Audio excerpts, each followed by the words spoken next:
শিবচর এবং এই অঞ্চলের মানুষের যাতায়াত অন্যতম একটি ব্যস্ত রাস্তা এবং সড়ক হয়েছে। এই পাঁচচরের যে সোনার বাংলার সামনে আমরা কিন্তু সেখানে দাঁড়িয়ে রয়েছি। আমার ডাইনে রয়েছে এশিয়ান যে হাইওয়েটি, ঢাকা খুলনা মহাসড়ক আমার ডাইনে পাশে রয়েছে। কিন্তু এখন এখানকার জনগণের ঠিক আছে, কারণ আমরা বাচ্চা নিয়ে আসি বা মুরব্বী নিয়ে আসি, আমরা আসি আমাদের বাড়ি হয়েছে চরকার নিয়ে এখান থেকে আসতে অনেক কষ্ট হয়। ঠিক আছে, তো ওই দিক দিয়ে উঠতে হয়, ওইদিকে আসতে কষ্ট হয়, এদিকে আসতে কষ্ট হয়, ওই জায়গায় এদিকে নাই। ঠিক আছে, কিন্তু এদিকে যে স্বৈরাচারী সরকার যে ছিল তার একটা প্রমাণ আপনারা ইতিমধ্যে দেখতে পাচ্ছেন। কারণ আপনার মালিগ্রাম কুইলার মতো জায়গায় একটা ফ্লাইওভার তৈরি যাচ্ছে, এখানে পাঁচচর, এখানে প্রতিদিন লক্ষ লক্ষ লোক যাতায়াত করে, প্রতিদিন লক্ষ লক্ষ লোক যাতায়াত করে। এখান থেকে শিবচর, মাদারীপুর এবং ভাঙ্গা বিভিন্ন জায়গায় মাতবচ্চার এই দক্ষিণবঙ্গ ঐতিহ্যবাহী হাট মাতবচ্চার হাটে যাওয়ার জন্য রাস্তা, এদিকে পাঁচচর উচ্চ বিদ্যালয়, এদিকে মাতবচ্চার উচ্চ বিদ্যালয়, আরও 5টা প্রাথমিক বিদ্যালয় রয়েছে। কিন্তু এখানে হাজার হাজার লোক যাতায়াতের পরও তারা যাতে এই এলাকাটা একটি জনগণের সাথে বিচ্ছিন্ন হয়ে যায়, বিচ্ছিন্ন করার জন্য আপনারা দেখেন যে যেইভাবে রাস্তাটা তৈরি করেছে, ওই সাইডে যে একটা লোক যদি অসুস্থ হয় তার যদি হসপিটালে নিতে হয়, হসপিটাল নিতে হলে 3 মাইল 4 মাইল ঘুরে এসে হসপিটালে যাইতে হয়। ওই হসপিটালে যাইতে রুগীরা মারা যেতে পারে। কিন্তু লিটন চৌধুরী যে দুর্নীতিবাজ, তার ইতিমধ্যে আপনি যে রিপোর্টগুলো দেখছেন, সেই দুর্নীতিবাজ ধ্বংস করার জন্য এখানে ফ্লাইওভার না দিয়ে রাস্তাটাকে বন্ধ করে দিয়েছে। এখন এলাকার জনগণের সাথে এলাকার জনগণের একটাই দাবি, আমাদের এটা একটা উড়াল সেতু প্রয়োজন।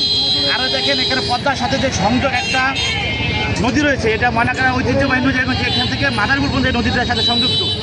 এই নদীতে একটা ব্রিজ করেছে, এখানে ব্রিজটা কি আপনার নদীটা গেলে দেখতে পারবেন, ময়লা ফালাইয়া এটা ঘোরা ফেলাইছে।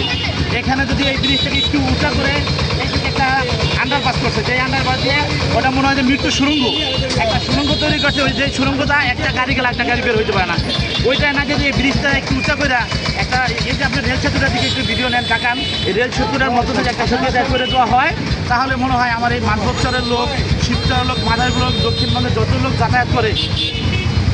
যাতায়াত করে সমস্ত লোকের আমার মনে হয় যে স্বস্তি ফিরে আসবে। যে এখন স্বৈরাচার পতন হয়েছে, আগামীতে যে সরকার আসবে আমাদের তাদের কাছে দাবি যাতে এই পাঁচচরে একটা উড়াল সেতু হয়, এলাকার জনগণ শান্তিতে চলাচল করতে পারে। আপনি যে থাকেন ঘন্টার পর ঘন্টা এই জায়গায় জাম লেগে থাকে। আমরা সোনার বাংলা মার্কেটের পক্ষ থেকে 2জন লোক দেখেছি রাস্তা ক্লিয়ার করা, যে দুজন কাজ করতেছে, কিন্তু তারপরেও এই জায়গায় সার্বক্ষণিক জাম লেগে থাকে। আমরা অত্যন্ত ভোগান্তের মধ্যে আমরা আছি। এলাকাবাসী গলার কাটা যেটাকে বলে, গলার কাটার মতো ভিজা আছে, যাতে এইটা থেকে আমরা নিরসন পাই। আমাদের এখানে অতি দ্রুত একটি উড়াল সেতুর প্রয়োজন। এই উড়াল সেতুর জন্য আমরা বর্তমান উপদেষ্টা যিনি আছেন ডাক্তার ইউনূস সাহেব, তার কাছে আবেদন জানাচ্ছি, এবং সামনে যে সরকার আসবে তার কাছেও আবেদন জানাচ্ছি যাতে আমাদের এখানে একটা উড়াল সেতু হয়। ব্যবস্থা, যাতায়াত মানে ওপারে এপারে কোনো মানুষ আসা যাওয়া মানে খুবই সুবিধা হইতো। এই যে ওটার সুযোগ দেয় নাই, ওই মানুষ এই জায়গায় মানুষ কিন্তু বড় করে আনাইছে। ওই পাশে দাম, এ পাশে জায়গায় মানুষ, ওই পাশে অন্তত চিংড়া রাখছে, ওই চিংড়াটা এই গাড়ি এতগুলি গাড়ি যেতে পারে, অবশ্যই একটা বড় আর ওই পর্যন্ত গেলাম না, হেলমেটের যে কথা বলছি, ঠিক আছে, সেগুলি করে না, এই যে খানা করার জন্য এখান করছে ওই আপনার সূর্যনগর দেয়, ফুলে দেয়, যে এনে উড়াল সেতু দরকার না, ওই জায়গায় নেই উড়াল সেতু দিচ্ছে, কিন্তু আমাদের এখানে দেয় নাই, এখানে দেয় নাই, বন্ধ করা দেয় নাই। রাস্তা দিচ্ছে এই সামনে বাবলাদার চেয়ারম্যান বললে, তারপরে ওই জায়গায় উড়াল সেতু দিচ্ছে, কেউ বলে নাই, এইভাবে উড়াল সেতু দিতে জনগণের ভোগান্তি কম তো, তাই না? জি জি, একটা ফ্লাইওভার খুব প্রয়োজন।